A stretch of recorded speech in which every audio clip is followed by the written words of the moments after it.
Hi, Astro friends. Melanie here on the 26th of August 2025. Can you hear the raven? The raven was coming in here with a message as well. We have in the area and the big trees, big sequoia trees, since earlier this year, a few ravens actually, very magical beings. So, yeah, yesterday I saw one of them right on the tip, right on the crown of that tree. And yeah, animal medicine, one of the themes with Virgo, right? So, Virgo energy is here now with the Virgo new moon that initiated the Virgo season on the 22nd or maybe 23rd in your world. From the Mountain Daylight Savings Time eastward was the 23rd of August 2025, the Virgo new moon. And the Virgo new moon, as I said, initiated Virgo season. Virgo itself is about initiation. Initiation from Leo, which is more like a heart, can be a beautiful heart-centered energy, can be also a privileged position to service, from heart to hands, from passion and creativity to service. So the new moon, hope you had a beautiful realignment also, starting with the new moon. Virgo is a lot about alignment. I call the title of the Virgo new moon in alignment with our cosmic assignment, which also implies Pisces, right? So our connection to the universe, our connection to soul, to energy, to the web of life, to God, to anything that is divine in us, and how can we be an expression of that in action, in service. This is very much apropos Virgo. And Virgo new moon, let's review a little bit also with the transits, with the activations this week now, as Virgo new moon is integrating. This is again the Virgo new moon chart. You can see sun and moon together, actually in a really interesting configuration. It's the apex, the tip. You could maybe picture it better if I turn it around here. This tip of this green steep triangle or pyramid in a way, right? So yes, apex is a really important outlet of a whole system here. What am I talking about? It is about the early Aries energy via Saturn and Neptune, both currently retrograde, right on the cusp, and Pluto in early Aquarius. So they align in sextile pretty much the whole year. And then here comes the new moon in early Virgo in opposition to them, into opposition to their midpoint, so to say, which would be early Pisces.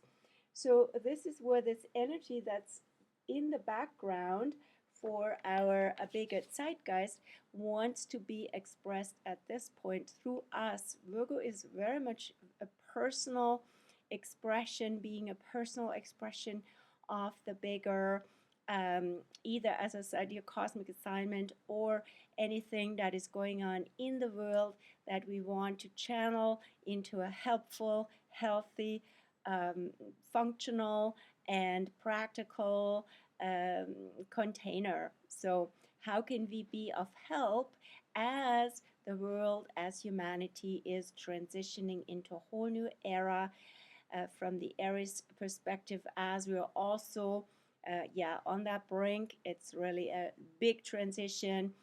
Saturn and Neptune come together with 37 years, and they have never in the last 2000 years, I looked that up, come together in the very first degree of Aries.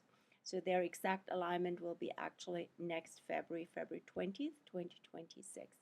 But now, July, we already had a super close encounter, and the energy is there, while they're both also going back and forth from that Pisces Aries emergence cusp or spring equinox cusp where everything begins, and back to Pisces where the old is being all coming together for release, right? So it's also a very acute point in time where the Pisces age and its residues are really washed up in like a big wave of convergence, and as it's also being washed out.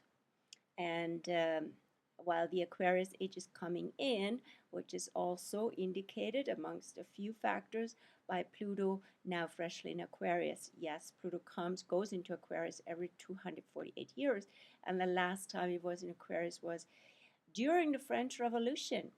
That doesn't mean we already had or we already entered the Aquarius age. A few factors have to come together, and of course all these previous Aquarius activations are being funneled into this, and while also the old is being released, hopefully released with love. And we have also the North Node not far from Saturn and Neptune. The North Node will go retrograde, so separating from Saturn and Neptune. Nevertheless, this is a really close connection here.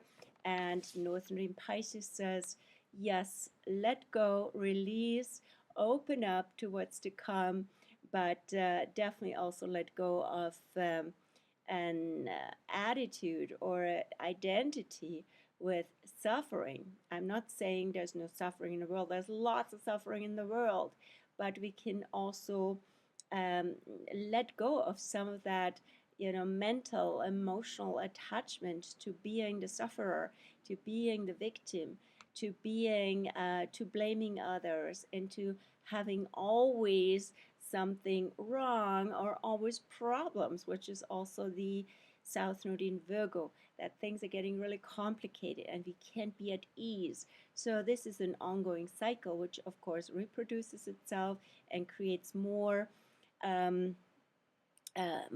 opportunities for those who take advantage of that, right? So this has been one of the shadow factors of the Pisces age.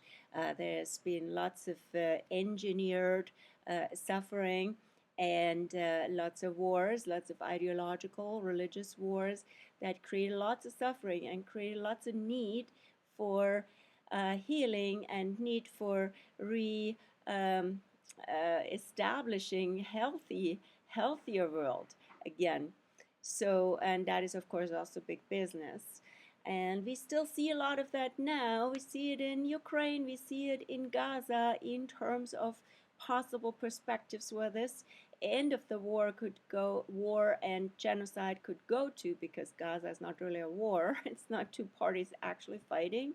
Yes, you could say Hamas in the underground, but at the same time the people are dying. And that is, they are not soldiers, they're families, children, and there's too much suffering here going on that needs to end.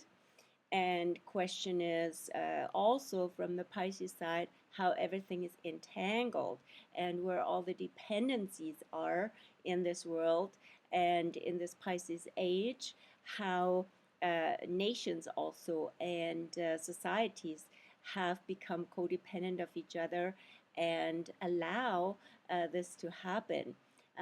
Shadow side of Pisces, of course, right? So the nodes are not all just North Node is good, South Node is bad, or where I'm coming from, where I'm going to. I mean, yes, it's in a simplified way, it's true, but there's so much more to it. And Virgo also says you got to differentiate, got to refine what it really means and how it applies here. So yeah, of course, all of that can be explored in a private session, and a lot of that is happening these days as I'm celebrating the 25th anniversary of my astrology practice this month.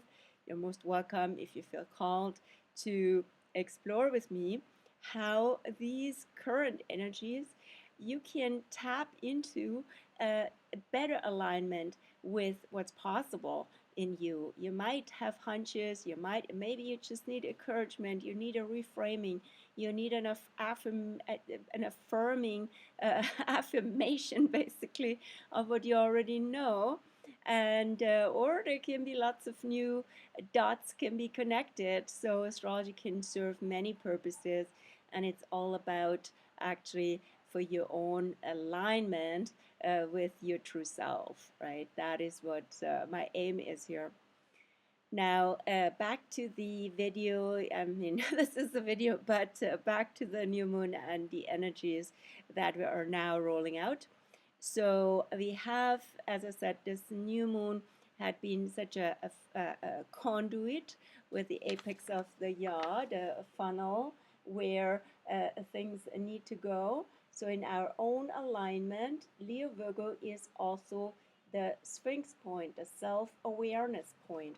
If we are aware of ourselves, if we're aware of what's going on, for one, and then also what does that have to do with me, and how can I align better and contribute that from the Aquarius perspective to the greater good, that would definitely help.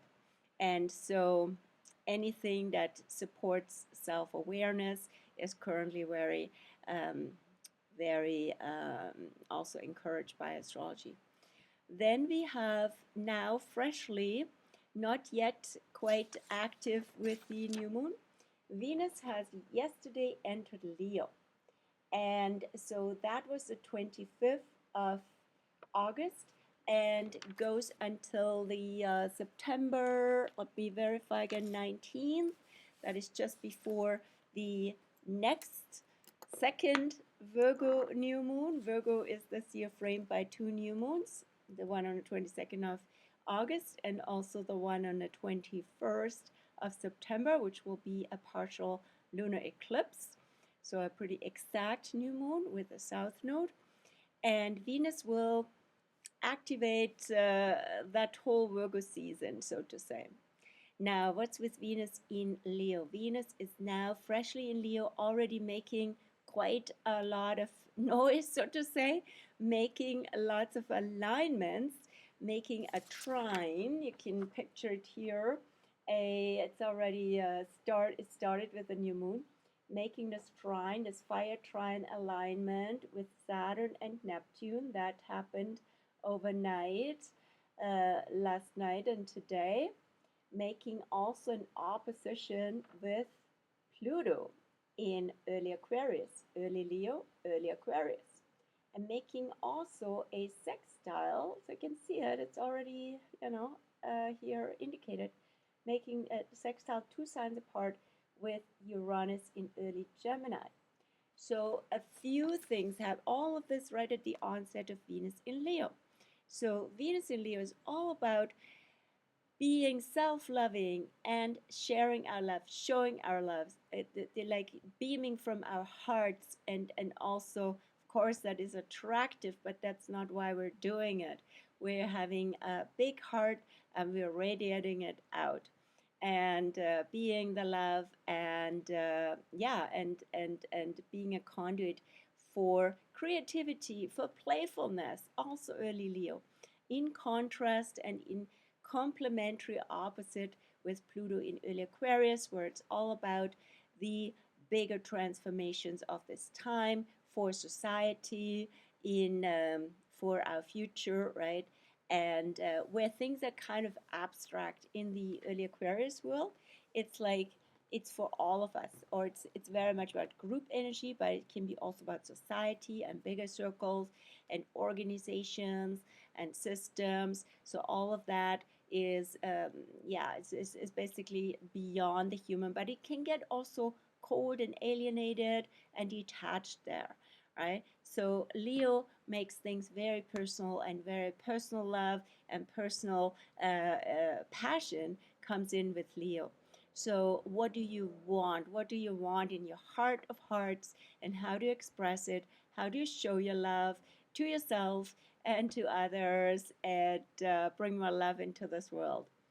Then the Aries factor is also a new approach, right? Stepping out in a new way, being brave or being just innocent and see what happens. How about if I'm doing this? I talked to an Aquarius client today in terms of this Aries side versus Capricorn, we're talking actually, because Capricorn likes success, right? Needs an outcome that's worth the effort. Let's put it that way. So, and then Aries says, let's just do it and see what happens. It's like giving life a chance. This is like what the spark of life is doing all the time. Things come alive. This is the Aries energy that can induce or evoke fear these days with Saturn, and with Neptune also confusion, or yeah, it's a kind of a fuzzy energy that might feel like, I'm rather wait. So I rather hold off. I rather retract, with both of them being retro. But at the same time, the new uh, life and a new whatever endeavor it might be for you is calling. So it's there's no holding back in the end, or soon. And Venus in Leo really loves and supports that. So it's also about presence. It's about showing up with our authentic self, very Leo and Aquarius. So Leo is sovereign, Aquarius is Aries is authentic and autonomous. So all of this is very supported, but with a trine, it's a gift, it's an opportunity, but there's no pressure, right? However, this polarity of Venus and Pluto, that's more like it's a tension, it's a dilemma. It's not exactly a conflict. I had in the past discussions with people and my own process around distinguishing between a square and an opposition, because a square, there's pressure, there's tension in terms of a conflict. Something needs to happen, and it seems like friction, right? With an opposition, it's more like two ends of a pole. This is like Libra energy almost, or full moon energy. It's like a dilemma. If you call it a conflict, more in the sense of dilemma, right? Choices. And dilemma also means like, yeah, making a choice that's ideally a win-win, that really reconciles the two rather than alienates them from each other. So hence also early Leo, early Aquarius. You are the star, but we are all stars, and let's celebrate that. So then we have also the sextile from early Leo Venus to Uranus in early Gemini, doing its first phase this year in Gemini, July 7th till November 7th, then going back into Taurus and coming full on into Gemini end of April next year. So Uranus is also a surprise factor. This is a game changer, paradigm shifts. Often they happen through learning, through conversations. They happen through new forms, or even breaking free from our conditioned mind, from our dualistic mind, which is very Gemini as well, right? So all this and that that Gemini deals with, the doubts, the questions, there's always more, there's always this and that. Uranus wants us to break free and break through. So you could also say, in the combination between Uranus in early Gemini in square, in fact, which I haven't mentioned, to the new moon. It's a lot about self-awareness, in terms of self-awareness practice. Who are you truly? Not this divided being. There is unity, and there's also something beyond or underneath this dualistic mind because of Gemini, and also Mercury having now gone out of the post-retro storm, by the way. Mercury's still in Leo until September 2nd. So a long Mercury in Leo phase, which can now also come out more um, in a fun way, as Venus has entered Leo as well. So it can be very joyful, celebratory, and playful time, awesome time for inner child in this end of the summer holiday season. Then we have, yes, with that new moon. Venus, yeah. So what we also having coming in this week is the first alignment on the 22nd of August, first alignment of Uranus in early Gemini and Neptune in early Aries. They are now in exact sextile. Of course, Saturn is also super close, but not exact. That'll come later. But that Neptune Uranus square, which is even on several times, one more time this November, and then twice next year, in 2026 and 2027. So it's a longer phase of these two transpersonal energies in contact with each other. What does this one indicate? As I said, Uranus is revolutionary, it's breakthroughs, it's a revolutionary alchemy, I call it, with Uranus in Gemini, because Gemini ideally is an alchemist of this and that, of the polarities and dualities. And of course, we see a lot of this alchemy going on now in all the informational media, in AI, and so on, right? And it's also about freedom. With Uranus, it's also freedom and sovereignty and individuality. So, freedom of speech is a theme also with Uranus in Gemini. And the Aries energy, it's a whole new impulse. With Neptune, it's a wave, it's a zeitgeist that is just like really slowly but surely creeping in, just as spring is coming in the spring equinox, and this is like a Neptunian thing, right? You can't exactly measure it, Saturn would, but at the same time, it's an energy that is, that's on the rise, and it's with Aries, there's no way going back. And as you know, also with spring, sometimes there is some retracting, and that will be the case. So I have to interpreting the planets here. Neptune and Saturn will once more go back to Pisces, which is probably necessary for this rolling out of the old.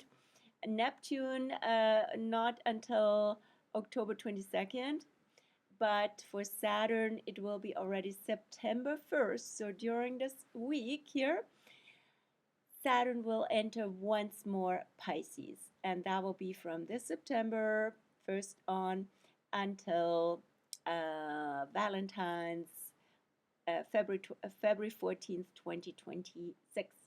So Saturn will go retrograde till end of November in Pisces, as far as it can go back to this year, and as far as it can go back to in Pisces during this big cycle, and then going forward and eventually enter Aries and meet Neptune. But what's with Saturn? Saturn re-entering Pisces.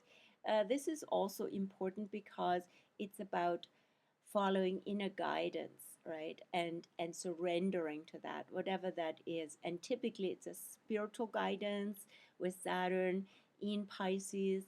It's also about sorting out sort of false light, false spirituality that has been tempting or seducing, manipulating. So also propaganda or manipulation, mass manipulation. Things can come up in that regard because, for example, mass manipulation has been a big factor in the Pisces age. And now it's sort of a reckoning with Saturn. It's, Saturn is the karma keeper and says we gotta really look at things realistically so that we don't repeat it going into the next cycle. And so we're seeing things more realistically, and and that can be all these traps and obstacles, in fact, with Saturn of Pisces.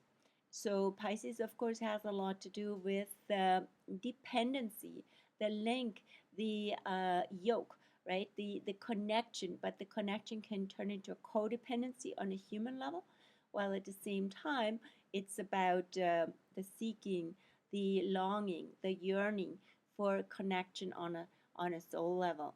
And often a lot of compensation is being invested in to apparently attain that, but it's temporary.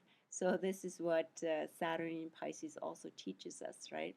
And of course it has to do with addictions as well, and all sorts of confusion, and yeah, and illusion. So it can be also disillusionment, Saturn in Pisces, which sounds like ah, but it is actually a good thing because the illusion ends.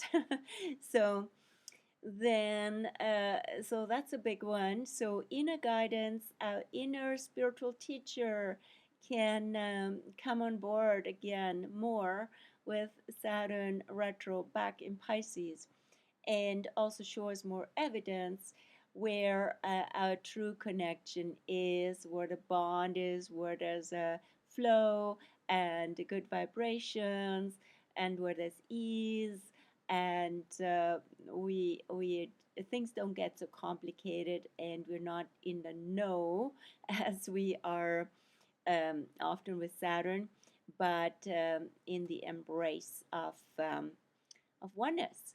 And yeah, so Saturn also wants us to be even more committed to that, right? But it's an inner commitment and an inner maturation process, typically with Saturn. So let's go to the moon this week, go to the lunar phases this week.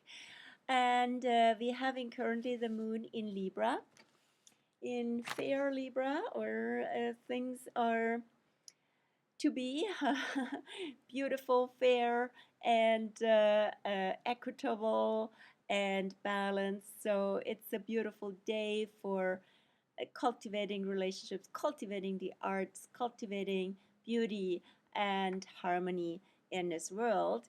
And tomorrow the moon will go into Scorpio tomorrow morning at 6:27, sorry, evening at 6:27 p.m. And that's Pacific, always my times are Pacific Daylight Savings Time. And so this is the moon going over the tipping point.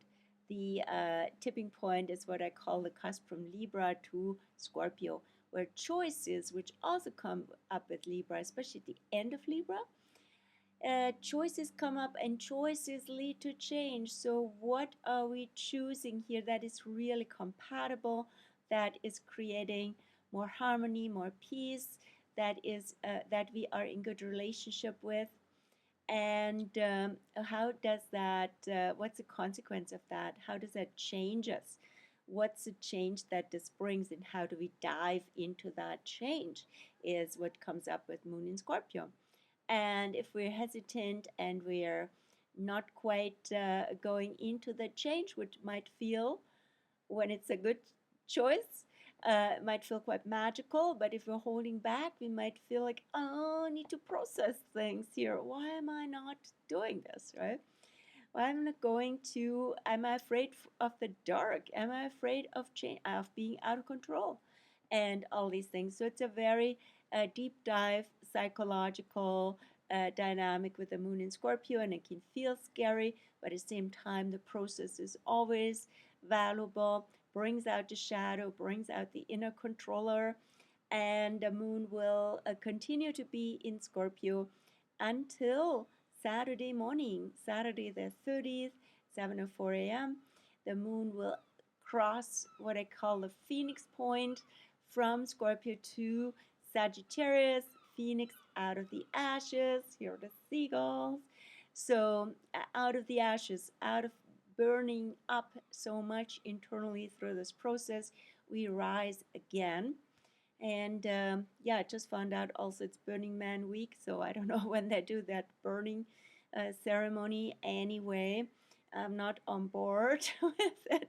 I'm just watching. I'm just watching, and it's an interesting social, societal phenomenon, and something to explore on another day. And yet, this Phoenix Point energy can happen anywhere. We don't need to go anywhere. Of course, people like ceremony, which is also Burning Man, which is also what Virgo does.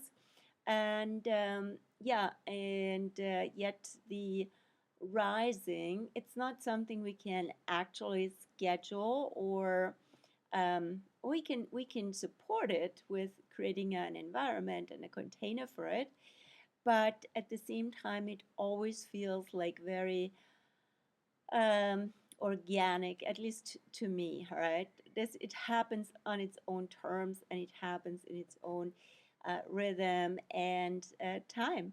However, like with everything in astrology, a moon in Sagittarius is more conducive to that. And it's definitely a conducive energy for being out and about, for being in the wide open landscape, hiking, and going into space, spaciousness, happiness, and Moon in Sagittarius, actually in combination with Jupiter, the ruler of Sagittarius, this year in Cancer, ruled by the Moon, is a beautiful, called mutual reception, double whammy. It's a beautiful combination.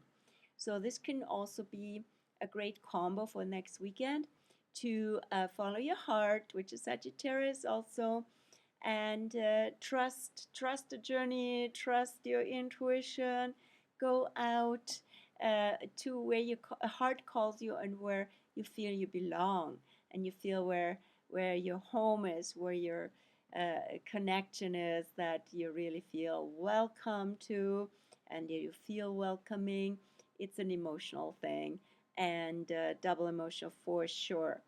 So yeah, and then the moon enters from Sagittarius Capricorn, interestingly, on September 1st at 6:45 p.m., which is the day also when Saturn, the ruler of Capricorn, goes back to Pisces. So you could say September 1st, of course, it's Labor Day, a double Saturn themed day, also more grounding in some way, although Saturn in Pisces is not per se a grounding, but it's a good time to assess, right? And to really nice time for starting the starting a new cycle, be it of service, or school, of course, starts in that week, and also, but at the same time, also sorting out from a Saturn perspective, from a Virgo perspective, where we are aligned with that, from a Pisces perspective, where we are aligned with that collective energy, because it's also a collective program, and at the same time a natural cycle. That in September we go back to work, we go back to the school, or whatever it may be, that is more regulating for us. But as I said, Saturn in Pisces says, what if that is actually a collective program? What if that is a natural, organic, um, nature's, it's an alignment with nature, right? Then we have, that's the week. And then we have this week, the Virgo part is the first 10 degrees, the first decanate, having also a Capricorn undertone. So that is now the alignment is really with the highest purpose, right? So it's like it can be an energy where we can take our work and our service very seriously, and that can be a good thing. We're very committed, and we're very having also high expectations there, or high standards, I should say. But it can also be too much of that, where we burden ourselves, we take too much on. And so this is with everything, it's always a spectrum how we're experiencing it. And as Virgo would say, is it healthy, is it functional, or is it dysfunctional, or where does it need adjustment? And then from September 1st on, the second and central 10 degrees and 10 days of Virgo, that's in the calendar, September 1st to 11th, they have a Taurus undertone. Now it's about doing work that actually corresponds with what we value and enjoy. This is Taurus. Maybe literally also working on the land, in the garden, and anything that also brings us, calms us down, grounds us, and maybe literally nature is also the therapy to keep in mind, or to go to very simple and very always accessible, hopefully for you as well. And yeah, so that second part of Taurus starts then. And that, of course, will also bring the total lunar eclipse. As you might be aware of, on September 7th will be the full moon in central Pisces Virgo.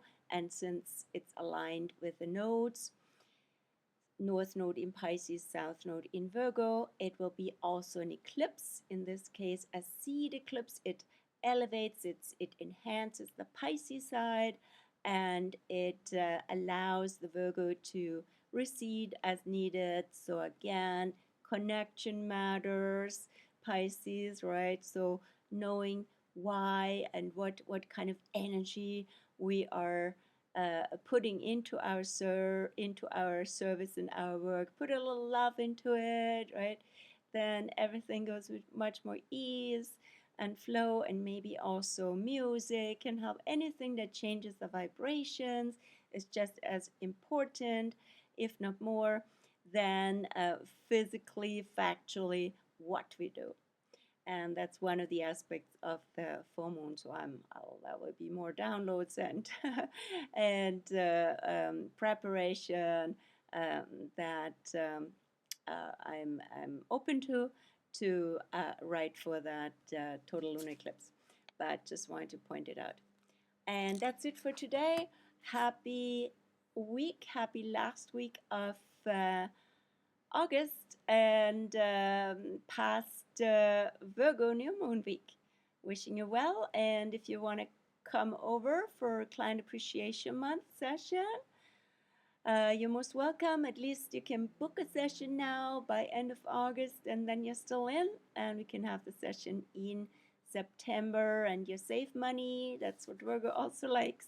If you've been my client for a while, celebrating all these years of astrology here. And let me know what you think about this astro weather and how you experience it. And if you like the video, you know what to do. And share it that others can also have access to it. Wish you a beautiful week. Bye.